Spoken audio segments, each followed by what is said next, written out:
If you want to get better at drawing, here's a simple tip. It's a 2-component guaranteed way to do it. You need time and practice. The more you draw over a prolonged period of time, the better you'll get. It's guaranteed. But here's a catch. How do you stay motivated to draw every day? Well, stick around and I'll share with you some of my favorite tips and my personal best tip ever. So don't skip the video till the end. Watch it. You know the saying, practice makes perfect? Well, forget about it. You know the saying, practice makes perfect? Well, forget about it. Toss it out the window because we don't want to be perfect. No, we're troubled, soul-searching artists. We're far from being perfect. However, the one thing that's true is that practice makes better. And that's what we want to commit to, getting better and better at our craft every day. For that, we need to talk about good habits that will help you as an artist get better. Creating a drawing habit and sticking to it will make you better. That's for sure. It's guaranteed. The problem is, how do you stay committed and not get bored of drawing every single day? That's because us artists, we are intense people and we need to focus on the slow burning passion with our art. We usually get so excited about one specific project that we become manic over it, spending sleepless nights trying to focus on little details. But that's not important. The most important thing is consistency. So instead of consuming all of your energy and sleepless night over one specific project, follow this direction. Focus on a slow burn romance. A slow burn romance is like a tea kettle. It takes time to heat up, but once it's hot, it's red hot. As opposed to a fast burning romance that is very intense, but short-lived. And it's short-lived because it consumed itself way too quickly. This means that instead of drawing consistently for 36 hours at a time, focus on drawing 5 to 10 minutes a day over a period of time. Like a month, for example. The commitment is to draw every day, and this would lead to the commitment to draw every day will lead to drastically substantial results. You may not see these improvements every day, but you will see it over time. So remember, it's better to draw 5 minutes every day for the next 30 days instead of drawing 2 hours and 30 minutes in one day and not pick up the pen for a whole month. Number 2, get material that excites you. Sometimes a little investment, like a brand new notebook, a set of pencils, is a great way to keep us motivated. That's why I encourage you to treat yourself. This could also be in the form of a small reward. For example, if you tell yourself, I'm going to draw for the next 10 days in a row, and whenever I do meet this goal, then I'm going to splurge on the brand new notebook or pencil case or markers. This is a good positive reinforcement to help you stay on track towards your art practice and kind of renew it once in a while.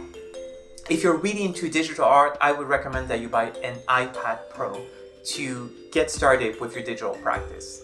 Personally, it was a huge investment for me, but it helped me go through the pandemic and it reignited my passion for art. So that's a big investment that really was worth it in my case. But remember that only you know how to manage your own finance, so spend responsibly. I'm not responsible for that. Treat yourself, get material that excites you in order to continue on your creative journey. Reward yourself along the way for reaching milestones and goals. And stay motivated and keep on drawing. Third, get a dedicated workplace. My dad is a Chinese calligraphy artist, and there's 2 things that he taught me. The first one is to stay consistent, and the other one is discipline. Every morning, he will wake up before sunrise and practice his writing for 3 or 4 hours at a time. Having a dedicated workplace is super important for him because this is his sacred haven where he can really focus on his art. It's in his organized chaos where he disconnects and fully immerse himself into his art practice. In our case, we don't have a big apartment, so I have a small table that I try to keep clean in order to jump right into drawing every day. The desk behind me acts as a reminder for me to draw, and it's a sacred place because I try to keep it clean as possible. This is where I like to draw and film my short videos as well. So remember to go and clean your room and not to put everything on a chair. Well, you'll just have to put it on your bed again.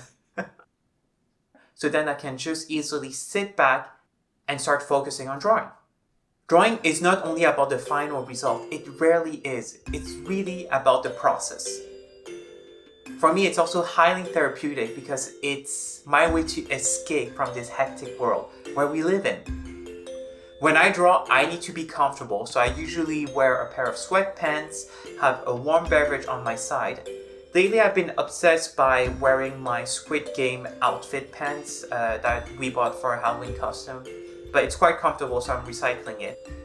Now, regarding the time of the day, I know some people prefer to draw in the morning, some in the evening. I used to draw in the morning, but because I need some type of movement to get me going and to properly wake up, I would just fall asleep at my desk, and that wasn't really good. So now I work out in the morning, and in the evening after work, I sit down and start drawing. Drawing in the evening also is a great way for me to unwind about the day that just went by. And it's kind of like journaling, but only with scribbles in my case. That's my personal ritual, and you'll find what works best for yourself and for your schedule. Next, find a theme. Find something that inspires you.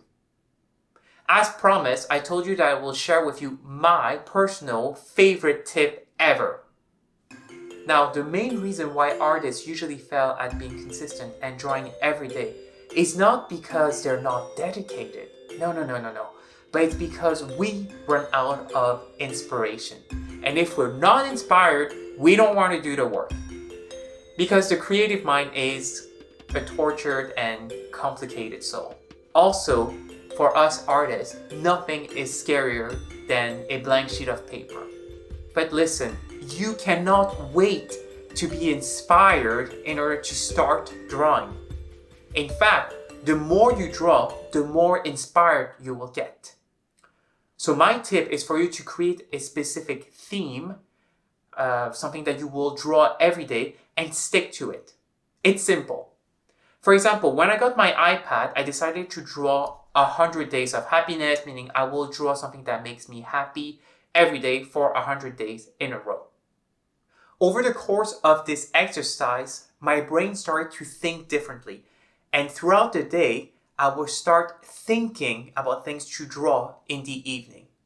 Over time, I started to get more and more excited about this whole project, and it got easier and easier to find a topic to draw about every evening. And today I'm at day 160, and I'm still having fun doing this project, even though I don't post a new drawing every day, but once a week instead. See, we're just connecting back to the slow burning type of passion, where slow and steady wins the race. If you prefer drawing using references, you can commit to drawing 100 portraits of sleeping passengers that you encounter during your commute. That's something I'd really like to do. Honestly, I'm just a little bit shy and I feel really bad staring at people during my commute. But if you're not shy and you don't mind being in someone's face and drawing them in the morning, do it. I would think that's a really fun project. Because I personally think that artists that draw people on the street are really cool artists. You can also commit to drawing 100 days of your outfits based on photographs that you own, so you don't have to be in people's face. And if you want to do a mix of reference and inspiration, you can draw 100 days of your outfit and put bunny faces on top of that. Possibilities are endless. You don't have to do 100 days at a time. You can even commit to 5, 10, 20 days and see how you feel after that. So remember, commit to one theme, even if it gets boring, and stick to it. So here's a quick summary to help you establish these 5 healthy habits. In a nutshell, try to draw every day. That's the most important thing that you should remember from this lesson. Don't be like my overachieving dad. Don't commit to 3 or 4 hours a day because that's crazy. Just do 5 minutes every day. And I promise you that the moment you sit down for 5 minutes, you're most likely to draw a little bit longer than that. Second, go spend your hard-earned money on some nice art material, something that really makes you happy. And it could be a brand new eraser that costs $1. How much does an eraser cost? That costs $1, or a brand new notebook or an iPad. 3. Make the habit of drawing easy for you.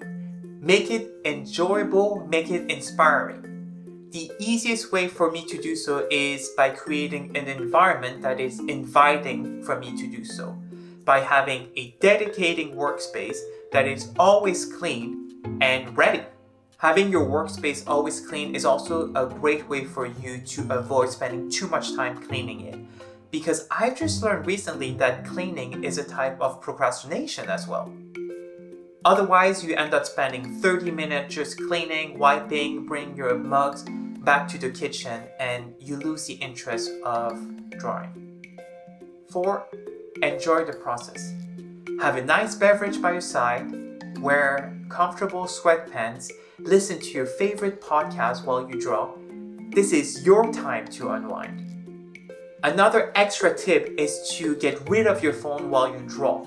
Throw it across the room, don't focus on it. I also like to put a Pomodoro timer to have a fixed time where I can dedicate myself to my art. 5. Finally, commit to a specific theme and stick to it regardless of how boring it is, because this will help you get creative. By forcing yourself to draw the same thing over and over again, you'll find new inspiring ways to do so. This is also a great exercise for you to test your willpower. You can decide to draw from references, from inspiration only, or a mix of both. By the way, did you know I'm a top teacher on Skillshare? Follow the link in the description below and get 1 month free on Skillshare with me. For actionable steps to help you get into the habits of drawing every day, you can take my class on visual journaling. There, you'll learn all the fundamentals of Procreate, and I'll help you create 7 visual entries using different brushes. I hope that you find my 5 tips very useful in order to help you get into the habit of drawing every day. This is a brand new channel, so please like, comment, and share. It really helps me. And subscribe if you'd like to learn more about art, inspiration, and productivity. Bye now, stay creative.